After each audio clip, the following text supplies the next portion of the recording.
The kind words, and it has been a pleasure to work with you. And moving out to the Bay Area a year and a half ago, it's just a wonderful community in the whole Bay Area, and we've got many wonderful speakers coming. So let me see if I can get this to work. There we go, just some disclosures. And what I'm going to try to cover today is try to answer this question, why do we need automated insulin delivery, which I think is probably obvious to most of us. But go over a little bit of the state of care, a little bit of what is automated insulin delivery. I know that there will be people in the audience who range from people who are very new to diabetes to someone like Dr. David Klonoff, who edits the Journal for Diabetes Science and Technology and runs the Diabetes Technology meeting. So we've got a wide range, I'm sure, of expertise in the audience. I want to talk a little bit about the challenges we have, and then answer the question, who are making these devices and what are some of the data that we have on this. And I'll share some of the Stanford team data that we have, courtesy of Bruce Buckingham and others. But I'll also then use a recent report from the Close Concerns group, who made my job a whole lot easier as far as summarizing this, and then try to list some of the key questions that I think we have that the Close Concerns report published. So I want to start with this slide, which is data from the Type 1 Diabetes Exchange. These are data in about 20,000, almost 20,000 patients with Type 1 diabetes in the US. And you can see that as you look at the graph from left to right, it's ages covering all the way from 2 to about 80 years of age, and then on the other axis is what the average A1C is for that group.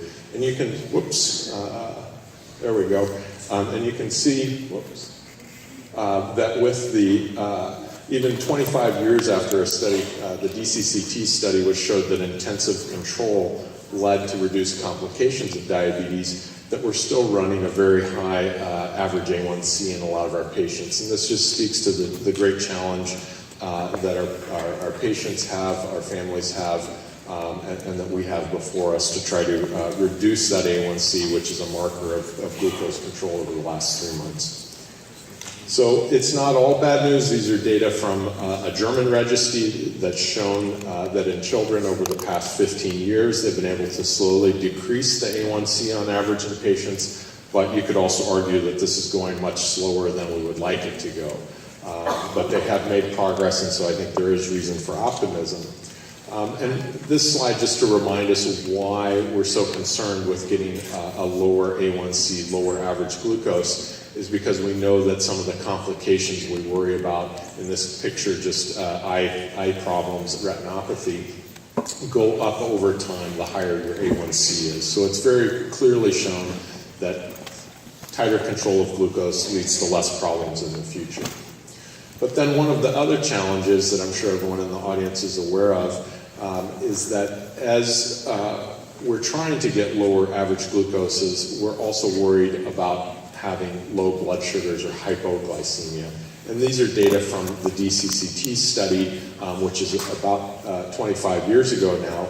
And in that study, what they showed is as people had lower hemoglobin A1Cs, there was much more severe hypoglycemia. But as I said, these are data from about 25 years ago. And since then, there have been data published by a group in Australia which showed that relationship of severe hypoglycemia by A1C has flattened out, arguing that we are able to get lower hemoglobin A1Cs without having that increased risk of severe hypoglycemia, at least not as much of an increased risk as was seen 25 years ago in the DCCT study. So again, I think this is good news. We then had an international registry comparison with a group from Germany and Austria and the US data and Australians as well, and showed that there was a real flattening of those curves in data from about 50,000 children and adolescents with type 1 diabetes. So what is automated insulin delivery? And I'm sure for many of you, this is something you know well. You may even be on some of these devices. I'm sure there's many people in the audience who are, or their loved ones. But let's go back and take a little bit of a historical approach. And this is a slide that I borrowed from Dr. Peter Chase. And he likes to emphasize kind of these different eras of glucose monitoring.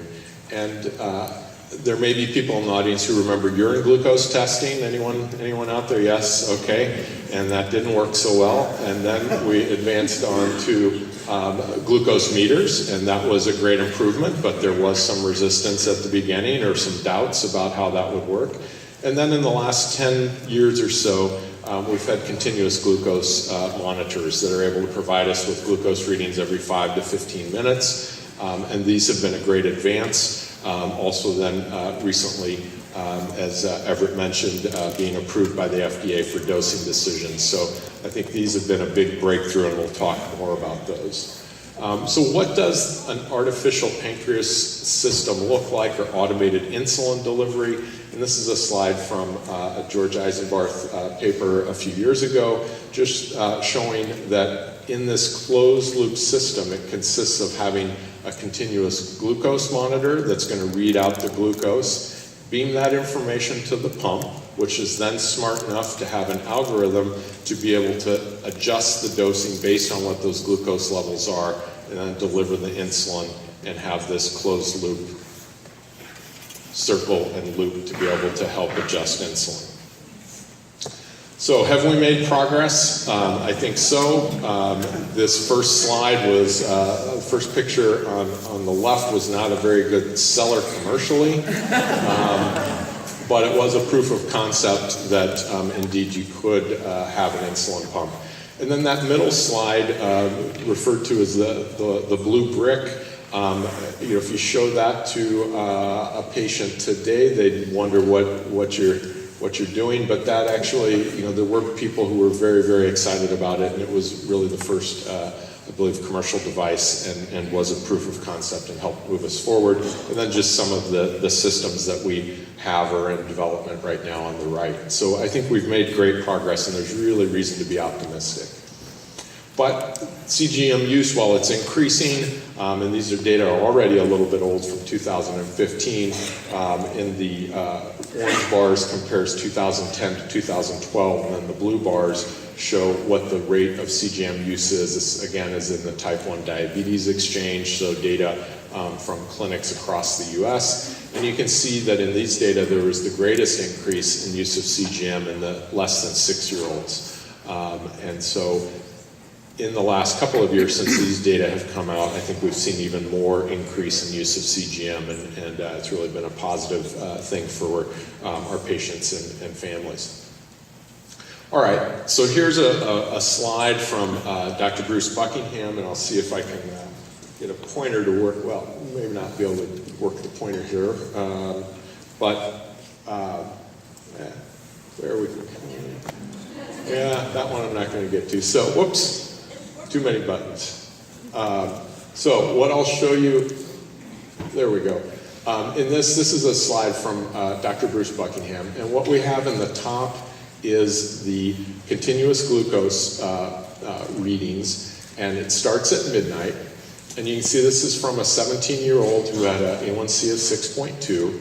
And what you'll see if you look in the top left is that the glucose was in the hundreds at midnight. And then you can see that the glucose was going down. You can see that it got into the hypoglycemic range, and you'll see at the bottom there the alarms that were going off for 2.5 hours. And then unfortunately the patient had a seizure. So that's everyone's a great fear of many of us that this could happen. And what was going on with the insulin pump? And again, this was before you had a closed loop system. This was a pump that was in what we call open loop that was giving the insulin without feedback from what was going on with the continuous glucose monitor. And unfortunately, as the glucose went down, the alarms went off, the 17-year-old slept through that. Unfortunately, she had a seizure. And what you can see then in the bottom panel is you can see that the programmed basal rate for the pump continued on. And in fact, at 3 in the morning or so there, it actually increased a little bit. And that was the exact opposite of what you wanted to happen. What you really wanted it to do was to shut off. And as the glucose got hypoglycemic, to turn off, or even better, decrease the insulin dosing before you got to the low glucose. So, as we move ahead, then this is a roadmap that Aaron Kowalski and JDRF and others put together in 2015. And this was an update from a 2009 artificial pancreas or automated insulin delivery roadmap. And the reason they had to update it is because there was progress made. And so you'll see step one, which is the threshold suspend, and that was the 530G system that Medtronic has had on the market for a while. And what that system would do is if you got to a low glucose, it would then stop infusing insulin, which we would all want. But then that second step is even better. Why wait until you get to a low glucose level if you are working with the smart engineers who are able to predict that the glucose level is going to get to a hypoglycemia, turn the insulin off in advance so that you can try to prevent it. Then what this roadmap shows is two parallel steps, 3A and 3B. What the 3A is automated insulin delivery. And good news is that now we've got one product on the market, FDA approved, the 670G, and we'll talk a little bit more about that later. So that is an automated insulin delivery system. And then the 3B, which is a multi-hormonal approach, and most commonly we think about an insulin and glucagon, two hormones in the system, and we'll talk a little bit more about that as those are in development as well. All right, so in this slide, what I'm going to try to show you is just conceptually explain what these systems are doing. And you can see that in the first yellow circle, the glucose is going up. And what we would like these systems to be smart enough to do is to know that we need to increase insulin so that as the glucose goes up, we can bring it back down. Then in the second yellow circle, as glucose is dropping, we want the system to be smart enough to know that you have to reduce insulin so that you can avoid going lower than you want to. So that is the concept of how, very simply, of how some of these algorithms work. So this is a slide from Stu Weinzimmer, and it's a little bit complicated, so let me walk you through it. But what the point of this slide is that we have systems called hybrid closed loops. And what that hybrid means is that you need to give a bolus of insulin before you eat, because currently insulins are not quite fast enough to work like the human body would, like the human pancreas would. So to mimic that, to test this, what he did is in the top part of the slide, you see the blue, where patients just were on the closed loop system, and you can see that after each meal, the glucose went up. And then in the red, the same patients gave a bolus before they eat. And you can see that you didn't have as much of a peak when they gave a bolus before they ate. Now, this is probably not a great shock to anybody in the audience that if you give a bolus before you eat, you don't go as high after. Now, what you'll see in the middle is the blue and the red are on top of each other. There's no difference. And that's when the patient is sleeping. So these systems work very well overnight when they're not being challenged by food, not being challenged by exercise. And keep that in mind. One, that we do need these hybrid closed loop systems, which we have now, require a bolus before you eat. And second, that they do very well overnight when not being challenged by food and exercise and other things. So again, another slightly complicated slide here, but I'm going to try to walk you through it from Roman Hovorka. And what he compares here is patients who had open loop, so the pre-programmed basal settings on the pump, and then the closed loop. And you'll see in the top that you've got the red where the patient started higher, and then over the course of the evening, the glucoses went down, and also the variability is much narrower. And you see that in the red compared to the black and the gray in the top slide. And so how did that happen?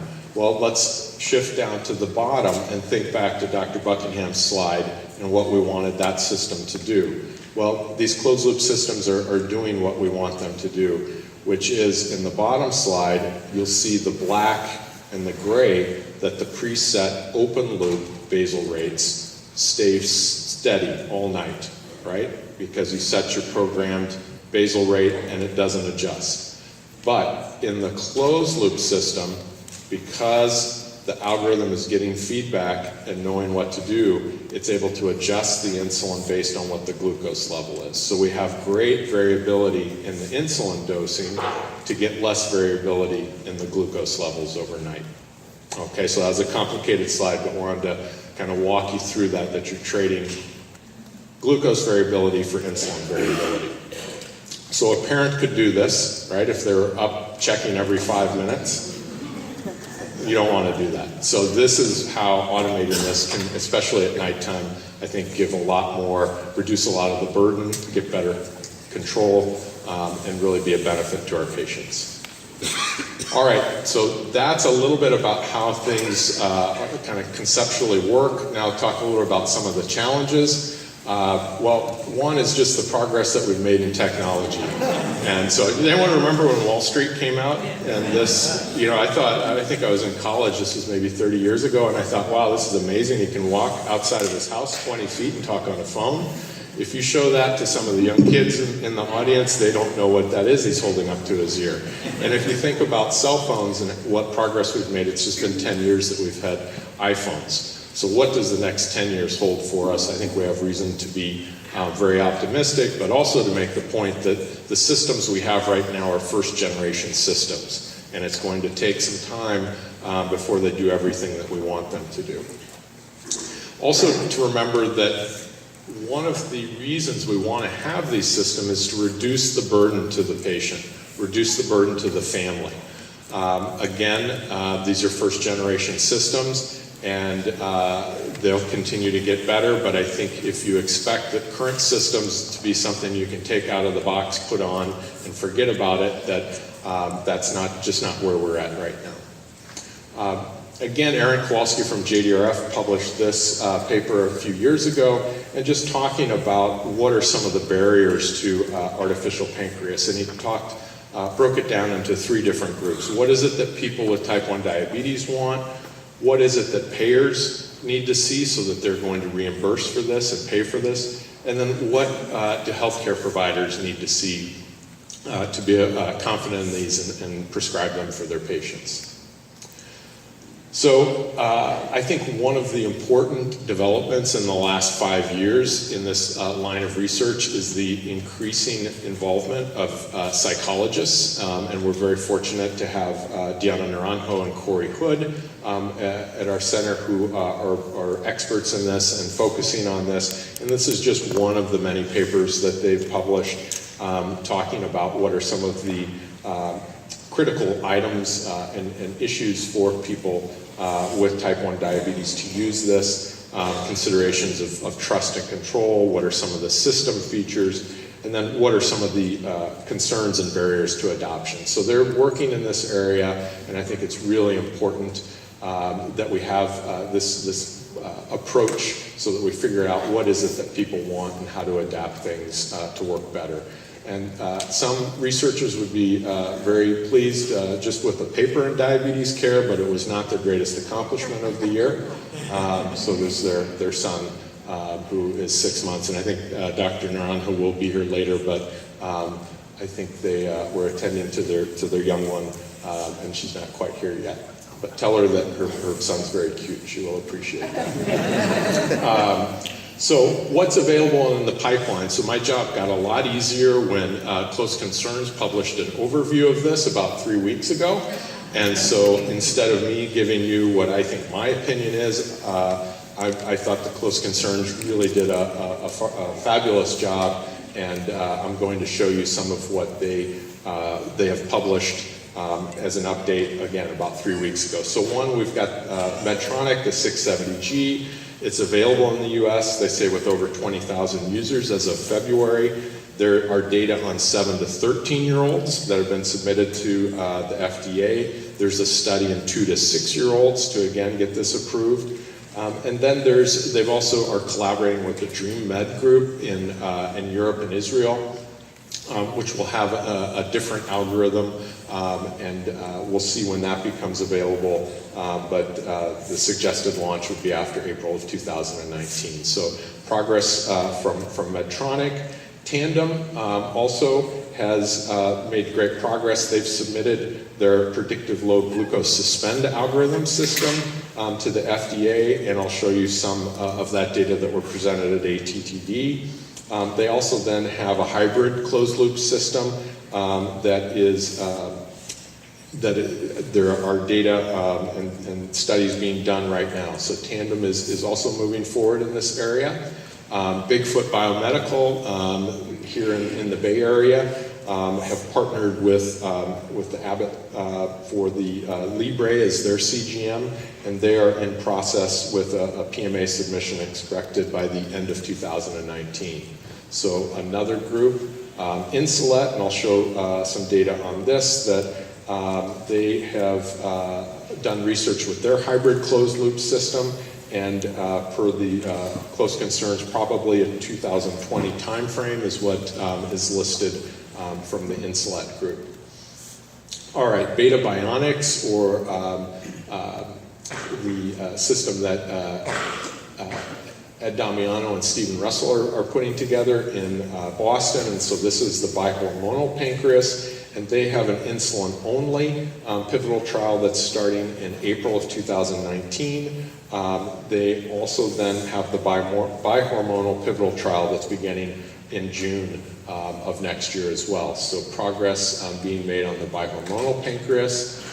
Lilly is new to the game, and they expect a launch in 2 to 3 years, again, per the Close Concerns report.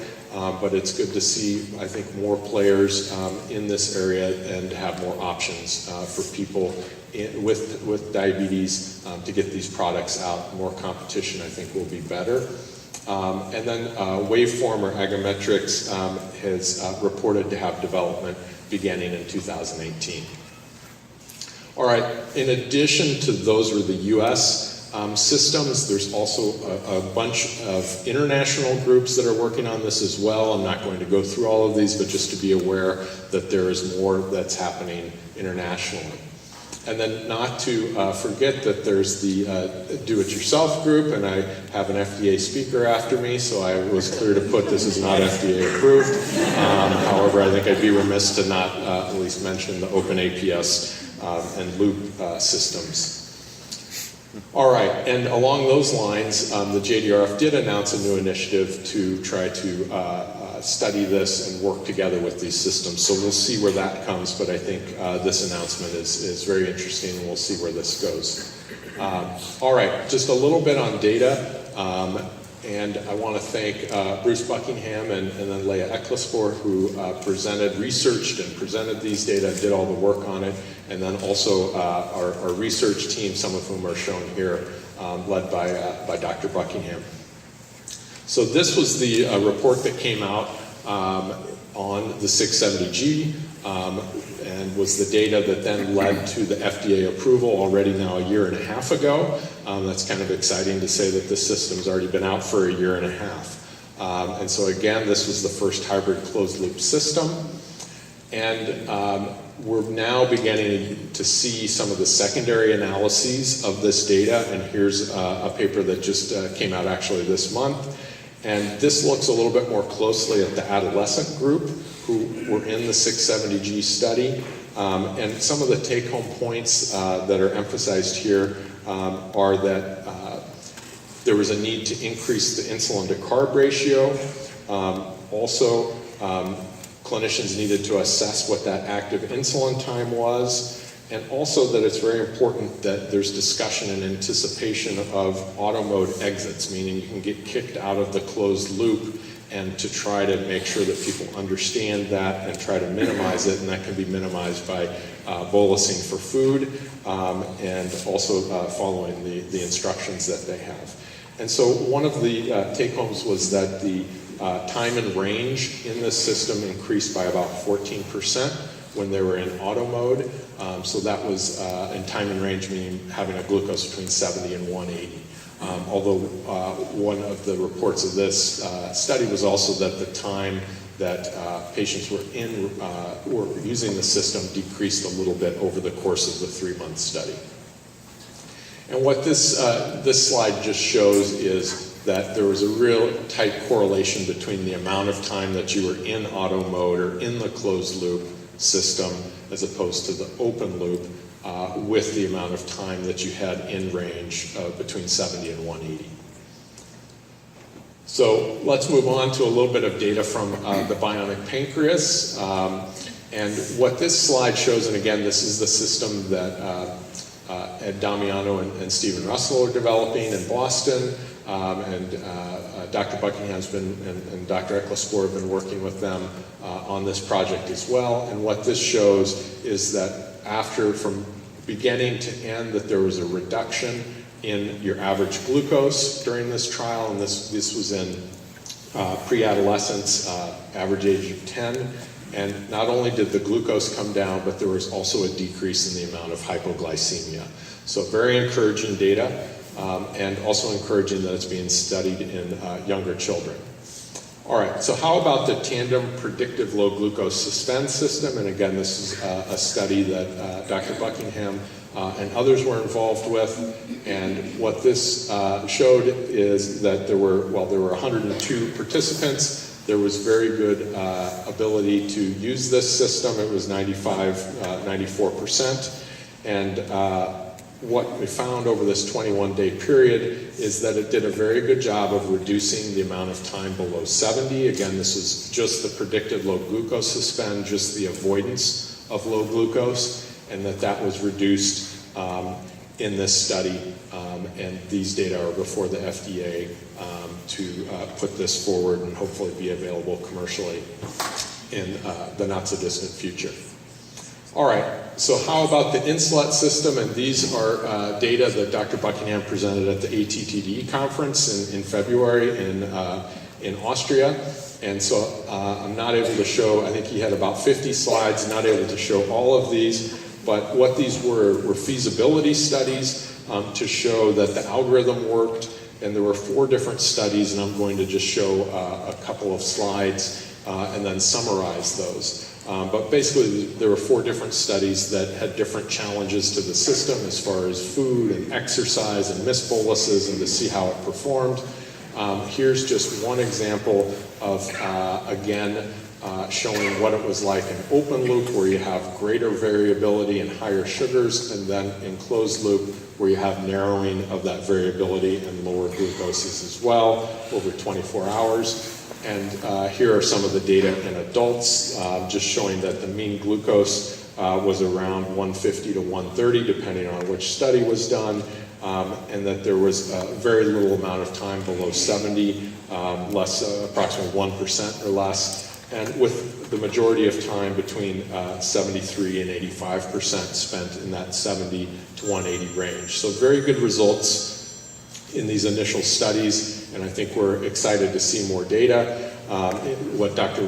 Buckingham and other investigators summarized was that there were over 100 patients, over 7,700 hours of use in this, again, hybrid closed-loop system, and it showed that it performed well, it was safe, and that we need longer-term studies and studies in free living conditions, patients not in a camp setting or a hospital setting. All right, and just some pictures from some of these studies, and always nice to see the smiling children and remember why we're doing this. So again, shifting on, Dr. Adi was mentioned, one of my mentors, Dr. Peter Chase, and the Pink Panther book.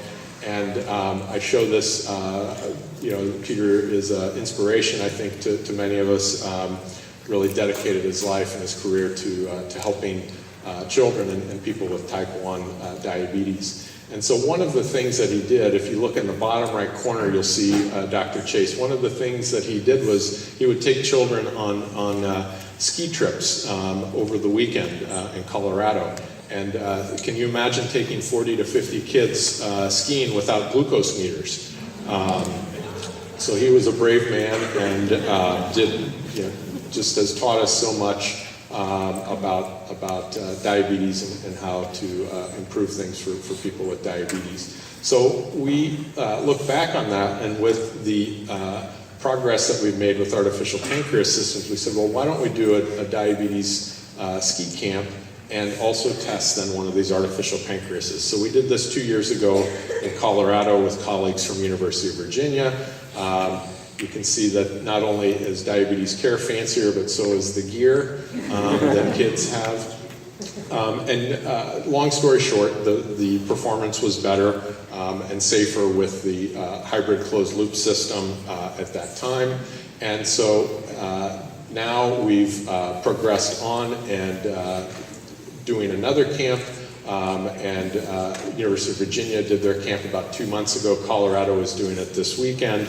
And we were scheduled to do it 2 weeks ago, and then there was a 4 to 6 foot blizzard that hit, as you might remember. So we decided to postpone it, and we'll be doing it in a couple of weeks. And why do a camp like this? Well, the kids have fun. We do this in collaboration with Riding on Insulin, who is a group who runs ski camps for children with type 1 diabetes. Parents get a break for a couple of days and know that their children are really well looked after with the study team and the Riding on Insulin team. And then the data for this particular camp will be used to help inform the FDA decision on and the data in their submission for the Tandem system. And also this research then furthers our understanding of how these systems work in extreme conditions such as cold, altitude, and exercise. And the kids have fun. So this is a slide again from Dr. Buckingham just showing that hypoglycemia curve by A1C that I showed you before, and just making the point that we're doing much better now than we were able to do 30 years ago in the era of the DCCT, so that there has been progress made. And then, and this is actually data then that last dot from the 670G pivotal trial, so real world data. And so we talked about the A1C data, and this was the curve from the T1D exchange showing what the A1C averages look like. And again, a slide from Dr. Buckingham showing what estimated A1Cs can be achieved from either insulin-only devices or from bihormonal devices. Actually had to go below that 7% to put those dots in. So I think we've got reason to be very hopeful that these systems are going to lead to better outcomes as far as hypoglycemia and achieved A1C. So where are we going? This is a paper that just came out recently from one of our faculty, Dr. Priya Prahalad, and talking about the future of pediatric diabetes clinic and talking about a digital clinic and all of the things that might go into that as far as the pump, the CGM, artificial pancreas, but also not to forget PROs, which are patient-reported outcomes, actually asking the patient what's important to them, what works for them, what are their priorities. Telehealth and teleeducation are big components of this. There's much we can do now with electronic medical records as far as quality improvement and benchmarking, and then the big data opportunities that this opens up. And then the partnerships that we can have not only with academics and industry, but also between providers and the patients and the families to move this forward and make this work better. All right, so I'm going to show just a couple of slides and wrap up here in the next 5 minutes. This is a study that, when you think about what may be next, and this is a study that Dr. Naranjo has in place to use virtual reality. And can this help with uptake of diabetes technology and let people experience some of these things or prepare for it using virtual reality? And so some of the barriers that have been identified is worry that the device will physically change the way the body looks and feels, perceived hassles of wearing a closed-loop system, fear of becoming de-skilled, meaning that you might forget how to do things with a syringe or a pen should the system not work, and then worry that these systems might draw attention to you socially and that you may not like it. And so she's devised this virtual reality program, and pilot testing will go get started with that, I think, in the next week or so. And there's a flyer on that, and if anyone's interested, there's more information out in the lobby. So we've got a lot of need in type 1, and I think we should have some urgency to try to improve things. One, certainly we want to cure and prevention, and that is the goal. We also want improved outcomes while we're working to find a cure and to try to prevent diabetes. We want to decrease the burden that people with type 1 and their families have, and I talked about the work of the psychologists, and I think that's been really important. We want people to have less work, less worry, less burden, and improved quality of life. And then with all these devices, we need to make sure that there's access to them. First, we have to build these, but then we need to make sure that they're accessible to as many people as possible, and that healthcare providers are educated. Also, that people have access to healthcare providers who are able to teach them how to use these systems and work with them. So, close with a slide here with some of the close concerns questions. I thought they were very good, and this is what they list in their report. And some of their questions are patients' expectations too high? What fraction of patients will be willing to wear a system? Will healthcare providers embrace automated insulin delivery? Will there be a thriving commercial environment and reimbursement? What's the right balance between automation and human manual input? And then should there be an insulin only or insulin plus glucagon system? So there's many questions, but I think we're at the point now where we're actually seeing some of these systems being available commercially, and I think the next few years are going to be very exciting and offer exciting choices and options for people. So I showed this slide at our Diabetes Research Center event last week, what's new and exciting, and I listed the Bay Area Diabetes Summit. I think we've got a lot of excitement here and a lot that we'll learn and learn from each other. We also have a list of research studies out in the lobby if anyone's interested in hearing more about that. Dr. Adi talked about some of the international work, and we have our ISPAD conference, which is International Society of Pediatric and Adolescent Diabetes, and this year the conference is in Hyderabad, and trying to expand the reach and education opportunities around the globe for people with diabetes who may not have as much access to education or technology, but this group is trying to reach out across the world. And with my 1-minute warning, I will show my last slide. So thank you all very much for the opportunity to speak, and look forward to